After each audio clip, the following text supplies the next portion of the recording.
जय हिंद मेरे प्यारे विद्यार्थियों, आप सभी का हमारे YouTube चैनल पर स्वागत है। स्टूडेंट्स, आज हम लोग न्यू क्लास में न्यू चैप्टर के साथ आए हैं। लास्ट क्लास में हम लोग फिनेंशियल स्टेटमेंट का बैलेंस शीट और हेडिंग और सब हेडिंग का चैप्टर कवर किए थे। आज हम लोग का चैप्टर उसी चैप्टर से रिलेटेड है जो काफ़ी इम्पॉर्टेंट एग्ज़ाम के पॉइंट व्यू से बनता है। यहाँ से आपसे 5 नंबर का यानी लॉन्ग आंसर टाइप क्वेश्चन भी आपसे पूछा जा सकता है और शॉर्ट आंसर टाइप क्वेश्चन का भी पूछा जाएगा। तो हम सभी के लिए एग्ज़ाम के पॉइंट से बहुत ही इम्पॉर्टेंट बन जाता है। यहाँ पर हम लोग जानेंगे कि comparative statement profit loss, comparative statement balance sheet, common size statement profit loss balance sheet, जो काफ़ी एग्ज़ाम के पॉइंट से इम्पॉर्टेंट है। तो आज हम लोग comparative statement of profit loss जानेंगे, यानी इस चैप्टर को इनकम स्टेटमेंट भी कहते हैं। तो आज हम लोग इस चैप्टर को कवर करेंगे, जहां से हम लोग फॉर्मेट जानेंगे कि कैसे इसका फॉर्मेट तैयार किया जाता है। यदि आप फॉर्मेट को, कॉन्सेप्ट को समझ लेंगे तो फिर आपसे आगे जो क्वेश्चन है वो भी फाइंड आउट हो जाएगा, सॉल्व हो जाएगा। तो हम बहुत ही कोई इसका रटने की ज़रूरत नहीं है, मतलब इसको कोई ज़्यादा परेशान होने का रिक्वायरमेंट नहीं है। बस बहुत इसको खाली समझने का कोशिश करेंगे तो बहुत ही आसान तरीके से इसको समझ जाएंगे। हम साथ में लिखेंगे भी और आपको समझाएंगे भी, ठीक है। और इस चैप्टर को आगे पढ़ने से पहले आज हम लोग का जो क्लास में टेस्ट सीरीज चला था उसमें से आज हम लोग क्वेश्चन नहीं बच्चों को टाइप हुआ था, बट किसी प्रॉब्लम के कारण से PDF से क्वेश्चन नहीं निकल रहा था। तो हम लोगों ने क्वेश्चन जो सेलेक्ट किया वह ये टेस्ट सीरीज का ये क्वेश्चन था। तो काफ़ी वेरी इंपॉर्टेंट है, मैं स्टडी कर देता हूँ। ये आप सभी के लिए एग्ज़ाम के पॉइंट व्यू से काफ़ी वेरी इंपॉर्टेंट है क्वेश्चन। तो हम सभी को स्टडी कर देते। यदि कोई क्वेश्चन नहीं दिख रहा होगा तो हम जो पढ़ेंगे उसको आप लिख लेंगे, नोट डाउन कर लेंगे, ठीक है। तब हम लोग स्टार्ट करेंगे आगे चैप्टर को। देखिए यहाँ पर जो पहला जो स्टार्ट होगा, very short type question start होगा। जो 2 नंबर का क्वेश्चन है। टोटल कितना क्वेश्चन बनाना था? टोटल 10 क्वेश्चन बनाना था, ठीक है। पहला क्वेश्चन है विपणन मिश्रण क्या है? विपणन मिश्रण क्या है और व्हाट इज मार्केटिंग मिक्स? पहला क्वेश्चन ये बन गया। नंबर 2 जो क्वेश्चन है, निर्देशन का अर्थ लिखिए, राइट द मीनिंग डायरेक्शन, ठीक है। ये क्वेश्चन नंबर 2 हो गया। क्वेश्चन नंबर 3 जो बनता है, नियंत्रण का क्या तात्पर्य है? What is mean by controlling, okay.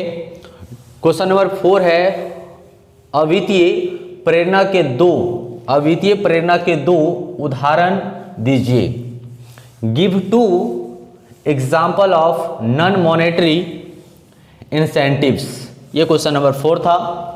Question number 5, राष्ट्रीय आयोग कितने रुपये तक के विवादों का समाधान करता है, ठीक है। Under what amount the national commission redress the givenness, यानी कि कितने अमाउंट का यहाँ पर नेशनल कमीशन ने बताया है। ये चीज़ को आपको एक्सप्लेन करना है, बताना है। इसमें ज़्यादा आंसर नहीं दिया जाएगा। क्वेश्चन नंबर जो 6 है, नेतृत्व को परिभाषित करें, डिफाइंड लीडरशिप। और लास्ट क्वेश्चन है ट्रेडमार्क क्या है? What is trademark? तो ये question very short answer type question का, तो वेरी इंपॉर्टेंट भी क्वेश्चन है। तो ये टोटल एक टेस्ट सीरीज का है, जिसको तो आप क्वेश्चन पूरा का सॉल्यूशन कर लेंगे, कॉपी में नोट डाउन कर लेंगे, लिख लेंगे, ठीक है। अब चलते हैं शॉर्ट आंसर टाइप क्वेश्चन का। जो क्वेश्चन नंबर 1 है, यहाँ पर बता रहा है विपणन और विक्रय में कोई 3 अंतर बताइए। विपणन और विक्रय में कोई 3 अंतर को बताइए। Right any 3 difference between marketing and selling.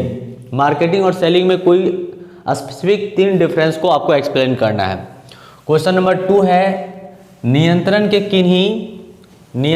किन्हीं 3 बिंदुओं को समझाइए, यानी explain any 3 points of importance of controlling का 3 इंपॉर्टेंस पॉइंट को आपको एक्सप्लेन करना है, बताना है, ठीक है। नेक्स्ट जो क्वेश्चन बनता है, नेक्स्ट आप क्वेश्चन एक्सप्लेन करेंगे। क्वेश्चन नंबर 3, उपभोक्ता शोषण के उपभोक्ता शोषण के कोई 3 उदाहरण दीजिए। Give any 3 examples of consumer exploitation. ठीक है। क्वेश्चन नंबर 4 है पैकेजिंग। पैकेजिंग के किन्हीं 3 कार्यों का संक्षेप में वर्णन कीजिए। Explain any 3 function of packaging. ठीक है, बढ़िया से लिख लेना है क्वेश्चन को। Explain any 3 function of packaging. Question number 5 है औपचारिक संदेशवाहन के किन्हीं 3 विशेषताओं को लिखें। Right any 3 characteristics of formal communication. Question number 6 है पर्यवेक्षक के किन्हीं 3 कार्यों का उल्लेख कीजिए। State any 3 function of supervisor. ठीक है, लिख लेना क्वेश्चन को। State any 3 function of supervisor. Next question है क्वेश्चन नंबर 7। नियंत्रण पीछे देखना है, यानी control is looking back. Explain. ठीक है, एक्सप्लेन करना है इसको। तो ये जो क्वेश्चन था शॉर्ट आंसर टाइप क्वेश्चन था। क्वेश्चन नंबर 7 7 क्वेश्चन में से आपको 5 बनाना था। अब चलते हैं लॉन्ग आंसर टाइप क्वेश्चन। ठीक है, अब आपका जेक बोर्ड में क्या पैटर्न देता है अभी तो डिक्लेयर नहीं है, लेकिन हम लोग ने जो तैयार किया है अपना से, वेरी शॉर्ट का 5 बनाना है, शॉर्ट का भी 5 बनाना है और लॉन्ग आंसर टाइप का भी 5 बनाना है। ठीक है, अब देखिए लॉन्ग जो में है, लॉन्ग में सिर्फ 5 क्वेश्चन को सेलेक्ट किया गया है। उपभोक्ता संरक्षण अधिनियम 1986 के अंतर्गत दिए गए उपभोक्ता के किन्हीं 5 अधिकारों का संक्षिप्त में वर्णन कीजिए। यानी briefly explain any 5 consumer right provided under the consumer protection act 1986। ठीक है, ये क्वेश्चन नंबर 1 था। क्वेश्चन नंबर 2 देखिए, नियंत्रण प्रक्रिया के विभिन्न चरणों का वर्णन कीजिए। एक्सप्लेन द डिफरेंट, यहां से देखिए, explain the different steps in the process of controlling. Number question 3 है एक अच्छे नेता के गुण, यहां पर है गुण है, एक अच्छे नेता के गुण का वर्णन कीजिए। यानी explain the qualities of a good leader, मतलब गुड लीडर का बारे में आपको कुछ अच्छे पॉइंट को डिफाइन करना है, बताना है। तो जो इंपॉर्टेंस होता है वही पॉइंट को 4-5 पॉइंट, 5 नंबर पे तो 5 पॉइंट लगभग लिख कर और उसको एक्सप्लेन कर देना, लगभग 1 पेज भी याद रखना है, खड़ा 1 पेज। क्वेश्चन नंबर 4 है विपणन के किन्हीं 5 कार्यों का वर्णन कीजिए। विपणन मार्केटिंग का। Explain any 5 function of marketing. ये क्वेश्चन को आप लिख लेंगे, शायद ऐसा होगा, दिख नहीं रहा होगा तो याद रखना। क्वेश्चन नंबर 4 में है विपणन के किन्हीं 5 कार्यों का वर्णन कीजिए। विपणन के किन्हीं 5 कार्यों का वर्णन कीजिए। Explain any 5 function of marketing. Very very important question है, जितना भी क्वेश्चन है वेरी वेरी इंपॉर्टेंट है। यानी आप अगर इतना क्वेश्चन बनाते हैं, यानी पूरा जो टेस्ट सीरीज है पूरा अगर आप उसको दे लेते हैं, अभी जो हम क्रेश क्लास में अकाउंट्स का ले रहे हैं उसी तरीके से इसका भी है, तो आप ये क्वेश्चन को जरूर कंप्लीट कर लेंगे। और ऑब्जेक्टिव टाइप का भी क्वेश्चन आपको इसके बाद जो है मिल जाएगा, वहाँ पर आपको एक्सप्लेन किया गया है। चैप्टर 22 MCQ क्वेश्चन है, तो काफ़ी इंपॉर्टेंट है, उसको एक्सप्लेन किया गया, उसको भी आप देख लेंगे तो वहाँ से ऑब्जेक्टिव हो जाएगा और ये आपका यहाँ सब्जेक्टिव क्लियर हो जाएगा। एक लास्ट क्वेश्चन है, यहाँ पर देखेंगे, यहाँ पर ही शायद नहीं दिख रहा होगा तो इसको देखेंगे। मूल्य का निर्धारण करते समय किन महत्वपूर्ण तत्वों का ध्यान में रखा जाता है। क्वेश्चन में कह रहा है मूल्य का निर्धारण करते समय किन महत्वपूर्ण तत्व, यानी एक अगर गुड्स का जब प्राइस को रखा जाता है तो किन किन ऐसे महत्वपूर्ण बातों का वर्णन किया जाता है, ये आपको बताना है। इंग्लिश में है what are the factor to be consider in the pricing decision.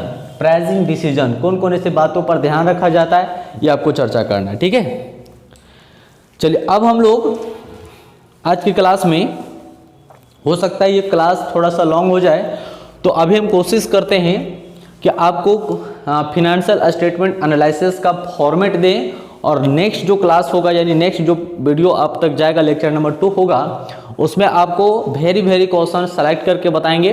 लेकिन सबसे पहले आपको फॉर्मेट आना चाहिए। अगर फॉर्मेट यदि बहुत ही अच्छे तरीके से समझ में आता है तो फिर समझिए कि इस चैप्टर से जो भी क्वेश्चन आ जाएगा उसको बनाने का आप अपने अंदर ताकत रखेंगे। लेकिन अगर फॉर्मेट नहीं समझ में आएगा तो फिर आप क्वेश्चन कोई भी आएगा और नहीं बना सकेंगे। लेकिन इसका इस चैप्टर में फॉर्मेट को देखने से ये बेनिफिट है कि आप कॉम्परेटिव का भी फॉर्मेट सेम होगा, आगे चैप्टर में जाएंगे कॉमन स्टेटमेंट का तो उसका भी फॉर्मेट सेम होगा। ठीक है, चलिए हम लोग फॉर्मेट को स्टार्ट करते हैं। क्या क्या हम लोग इस चैप्टर में फिनेंशियल स्टेटमेंट एनालिसिस में हम लोग को कितना हेड एक तरह से पढ़ना है फिनेंशियल स्टेटमेंट एनालिसिस में, तो हम लोग को पहला जो पढ़ना है कॉम्परेटिव फिनेंशियल स्टेटमेंट, नंबर 2 जो चैप्टर होगा कॉमन साइज स्टेटमेंट होगा, और नंबर 3 जो होगा रेशियो एनालिसिस होगा, और 4 जो होगा कैश फ्लो स्टेटमेंट। सब लोग 4 जो स्टेटमेंट टोटल स्टडी करना है। तो आज का क्लास में हम लोग सिर्फ और सिर्फ कॉम्परेटिव स्टेटमेंट देखेंगे, जहां से सिर्फ हम लोग फॉर्मेट देखेंगे और फॉर्मेट को स्टडी करेंगे। चलिए, कॉम्परेटिव इनकम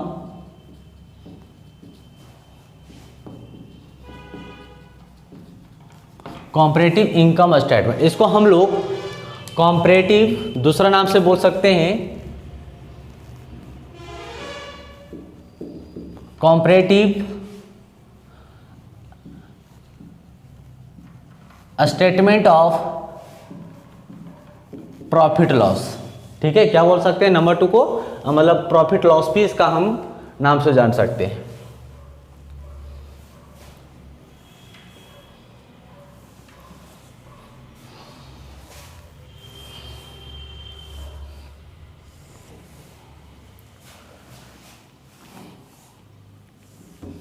ये नोट नंबर यहां पर बनाएंगे। ये हम लोग का पहला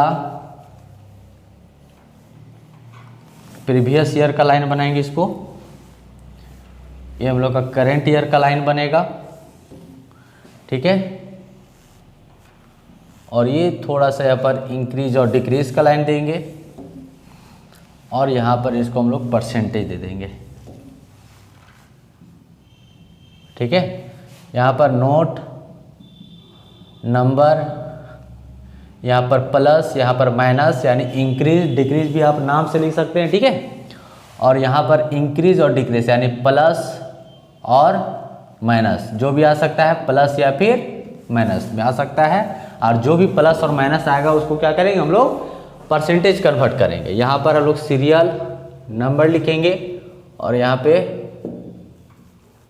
पार्टिकुलर्स। अब समझिएगा ये क्या है प्लस माइनस, नाम है देखिए कॉम्परेटिव। कॉम्परेटिव का मतलब क्या होता है, एनालिसिस मतलब तो आप समझ रहे किसका एनालिसिस करेंगे, किसका हम लोग विश्लेषण करेंगे, तो फिनेंशियल स्टेटमेंट का। जो भी बिजनेस के साथ इवेंट हुआ है यानी सेल परचेस हुआ है यानी बेचा गया है और खर्च हुआ है, तो पिछले साल और अभी यानी कि लास्ट ईयर में और प्रेजेंट ईयर में दोनों में क्या डिफरेंस हुआ है वो चीज़ को हम लोग कंपेयर करेंगे। और कंपेयर करके यानी प्रीवियस ईयर का हो जाएगा, यहाँ पर थोड़ा सा हम जो लिखे हैं इसको लिखिए प्रीवियस ईयर और इसको लिख दीजिए करंट ईयर। यहाँ प्लस प्लस नहीं, ये प्रीवियस ईयर होगा और ये करंट ईयर होगा, इंक्रीज और डिक्रीज यहाँ पर हो जाएगा। तो जो प्रीवियस ईयर का डाटा होगा और जो करंट ईयर का डाटा होगा दोनों में हम लोग क्या करेंगे कॉम्परेटिव करेंगे, और जो कॉम्परेटिव आएगा इंक्रीज डिक्रीज आएगा उसको हम लोग क्या करेंगे परसेंटेज में कन्वर्ट करेंगे। ठीक है, तो देखिए कैसे फॉर्मेट होगा। नंबर 1 पहला जो होगा रेवेन्यू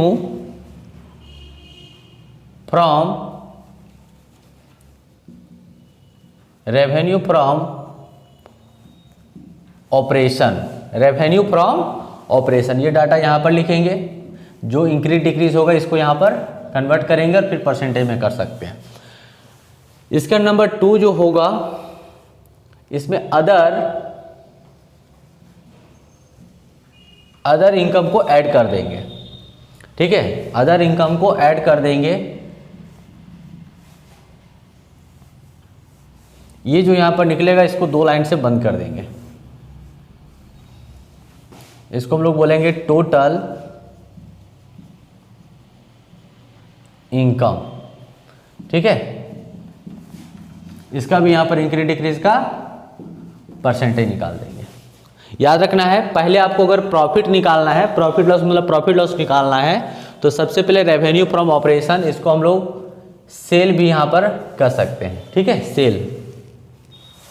इसमें अदर इनकम को भी प्लस कर देना है, टोटल इनकम आ जाएगा। टोटल इनकम में से खर्च को माइनस कर दिया, यानी प्रॉफिट यदि आपको फाइंड आउट करना है तो प्रॉफिट को कैसे फाइंड आउट किया जाएगा, तो जो सेल अमाउंट रहेगा, सेल में कॉस्ट को माइनस कर देंगे। जैसे हम कोई सामान को बेचे 15 रुपया में और कॉस्ट मेरा 10 रुपया है, तो माइनस कर देंगे 5 रुपया, प्रॉफिट मेरा फाइंड आउट हो जाएगा। सेम यहाँ पर वही कर रहे हैं, टोटल पहले इनकम को पता कर रहे हैं, पहले टोटल इनकम लिख दिए कि मैंने सेल इतना किया है, टोटल अगर अदर इनकम होता है तो उसको भी प्लस कर देंगे, टोटल इनकम होगा।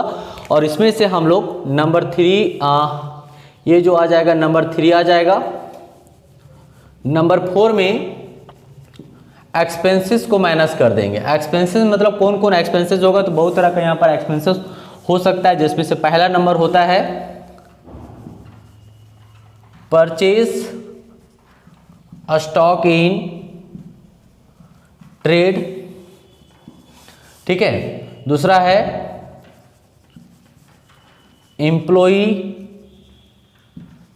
Benefit expenses. नंबर 3 होगा फिनांस कॉस्ट, फिनांस कॉस्ट हो जाएगा। डेप्रिसिएशन एक्सपेंसेस हो जाएगा।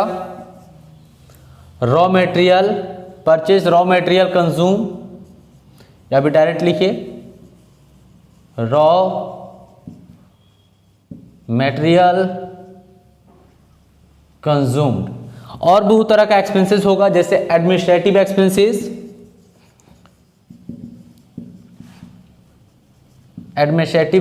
थोड़ा जगह कम बचेगा, इसके लिए हम रोकते हैं। और अदर एक्सपेंसेस, तो जितना भी यहाँ पर टोटल एक्सपेंसेस आएगा, ये टोटल एक्सपेंसेस को यहाँ पर हम लोग याद रखना है। कॉम्परेटिव कैसे करना है, एक ईयर और दूसरा ईयर में। जैसे कॉम्परेटिव का एग्जांपल लेते हैं हम, जैसे 5000 का यहाँ पर हो गया और 6000 का, तो डिफरेंस कितना बढ़ गया, तो यहाँ पर 1000 लिखना है, 1000 का यहाँ पर परसेंटेज कर देना है। ठीक है, ये कॉम्परेटिव हो गया 5-6000।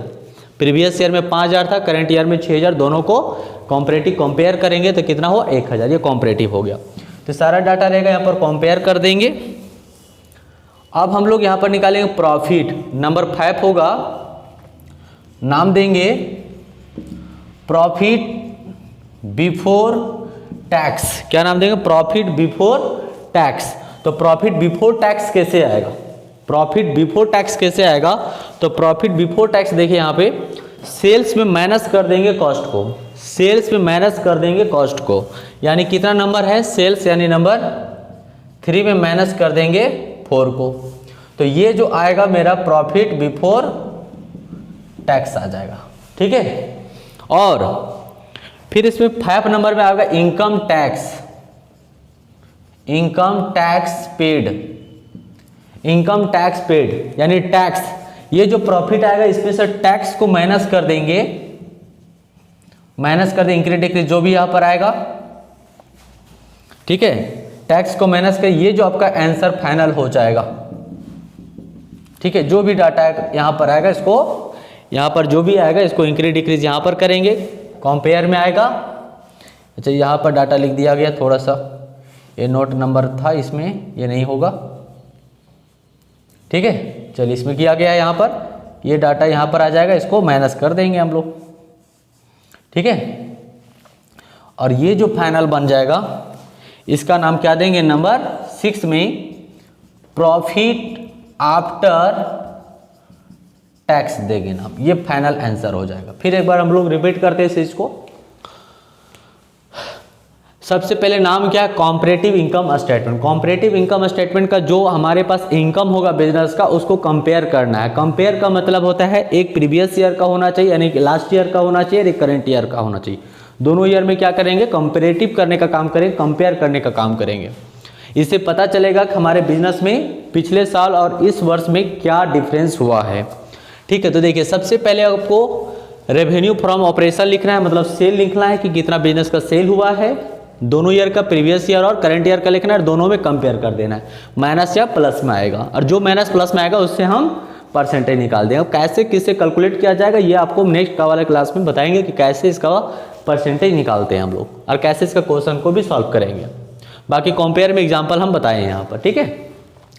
अदर इनकम रहेगा, उसको टोटल को ऐड कर देंगे, ठीक है, और एक्सपेंसेस को माइनस करेंगे। एक्सपेंसेस में यहाँ पर देखिए इतना सारा लिखे, purchase, stock in trade, employ benefit expenses, finance cost हो गया, depreciation expenses, raw material consume, administrative expenses और अदर एक्सपेंसेस। सारे एक्सपेंसेस को जोड़ देंगे और टोटल इनकम ऐसे माइनस कर देंगे, आ जाएगा profit before tax. Profit before tax यानी टैक्स देने का पहले का प्रॉफिट। इसमें से इनकम टैक्स को माइनस कर देंगे, इनकम टैक्स पेड, यहाँ पर देखिए इनकम टैक्स पेड को माइनस कर देंगे, तो जो मेरा फाइनल बचेगा उसको नाम देंगे प्रॉफिट आफ्टर टैक्स, ठीक है। जो भी थोड़ा सा कंफ्यूजन होगा यदि इस फॉर्मेट में, तो हम लोग जो नेक्स्ट क्लास लेकर आएंगे जहाँ पर आपको 2 या 3 क्वेश्चन बताया जाएगा, जहाँ पर पूरी तरीका से कंफ्यूजन डाउट खत्म हो जाएगा कि कैसे रियलिटी में इस फॉर्मेट के साथ क्वेश्चन को बनाया जाएगा। तो उम्मीद होगा कि वहाँ पर ये सारा अगर डाउट होगा वो खत्म हो जाएगा, ठीक है। और यदि अगर समझ में आ गया है ये फॉर्मेट तो कमेंट बॉक्स में जाना और कमेंट करके बताना है आपको, ठीक है। चलिए हम लोग नेक्स्ट क्लास में मिलते हैं, तब तक के लिए ऑल दी बेस्ट, धन्यवाद, थैंक यू।